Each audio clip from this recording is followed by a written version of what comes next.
and welcome to the 195, the Cooking Edition. I am your host, Christine Drynan, and I'm the founder of Gallivant, and I'm also the person who is making my way to all 195 countries in the world. On our regular show, you'll see us on the ground in these beautiful destinations experiencing culture and food. But you don't have to travel to be able to experience a country. We're bringing it all home to you through the 195, the Cooking Edition. And today we are continuing to cook our way throughout the world to the country of Albania. I was in Albania last year, and before I went to Albania, I had all of my European friends from the Balkan region, which are the neighbors of Albania in southeastern Europe, ask me why the heck I was going to Albania. Well, besides the fact that I'm going to all 195 countries, I was really curious about Albania because I really hadn't known many people who had been there, and I think the only Albanian I met was this girl who was once Miss Albania. So I was curious. I was in the neighborhood sort of when I was in Vienna, and I took this opportunity to also go to Northern Macedonia, which is one of the neighbors of Albania, and so why not? And I have to say, I had such an incredible time because I hung out the entire time with local Albanians, and they showed me around their city, which was amazing, and we all had a laugh about it because that Liam Neeson movie, Taken, of course it's Albanian gangsters, and everyone was always like, oh, it's so dangerous in Albania, it's so dangerous in Tirana. And yes, perhaps it was 5 years ago, 3 years ago, but today Albania is one of the most up-and-coming destinations. And the national dish is tavi kosi, which is this really interesting lamb and rice and yogurt dish that everyone eats.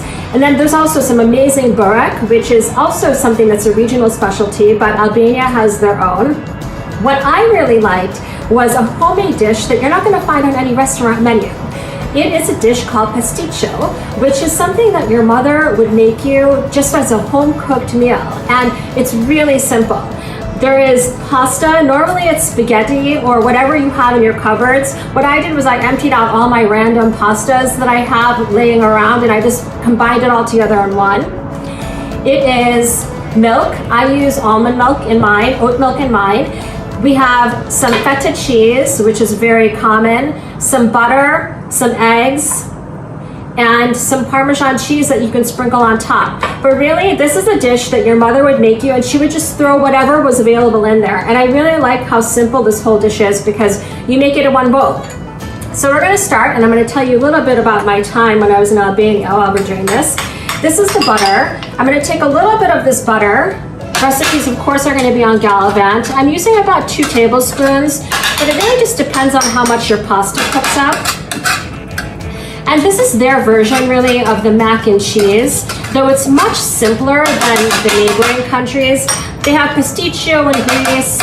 You can do some fancy bechamel sauce, but the Albanians have had a really rough and very interesting time in history that I imagine when they were making this, it was just because that's all that really was available. So anyway, what I did was I buttered the bottom of the pan with about 1 tablespoon of butter because we don't want this to stick. And you're just gonna combine everything into the bowl. First, what we're gonna do is we are going to combine the milk. And I preheated the oven to 375 degrees. And we're gonna pop it in there for about 40 minutes. And then we're gonna take this top off and let it brown for another 5, or I might even stick it in the broiler. As simple as that.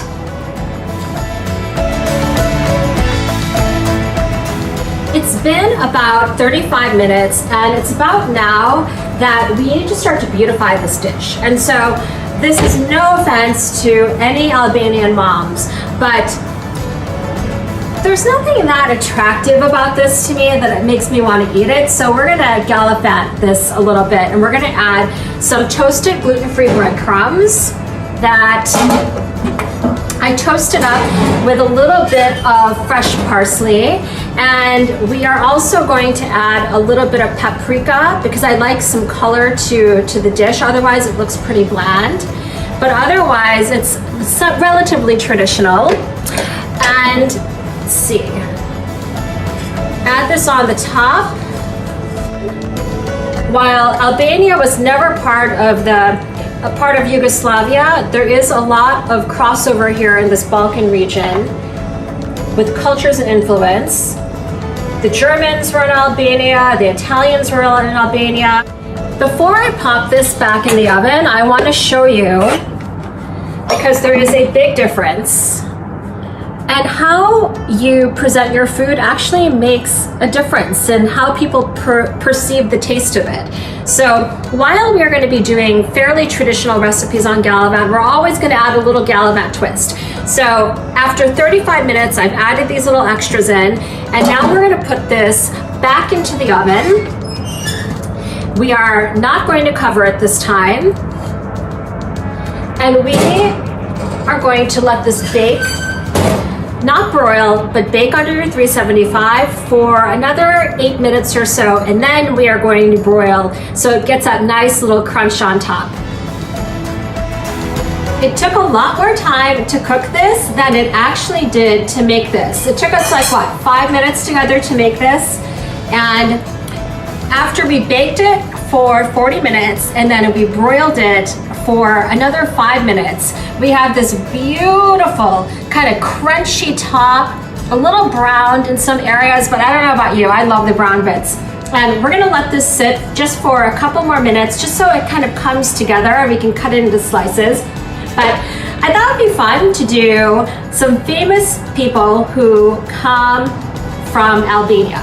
And the most famous person, in my opinion, is Mother Teresa. So, I mean, who can beat or top Mother Teresa? But besides Mother Teresa, we also have the Belushis. I grew up in Wheaton, which is a suburb of Chicago, and so they are also Western suburbanites, and so the Belushi brothers were also really big. I saw Dua Lipa was also part Albanian, or from Kosovo, which is also in the region there. So she has Albanian roots. I remember the name of the Miss Albania. Her name is Angela Martini. I had brunch with her a couple of years ago, so she's a famous Albanian. And Alicia Dushku, who is also another famous Albanian. So Albania has some famous people who have come out of there. Who knew? And it's like a beautiful, just homey, warm meal that you can have on any given night. Totally no frills, but I have a feeling that the ROI is going to be pretty high on here. Oh, not disappointed. We did not even add any additional salt to this dish. We actually just salted the pasta. And when you salt your pasta appropriately, you never need to add additional salt. I could see why the Albanians like to eat this at home. Thank you so much for joining us on the 195, the cooking edition. We are going to be back cooking our way through the entire 195 countries. We can't wait for you to join us in the next destination.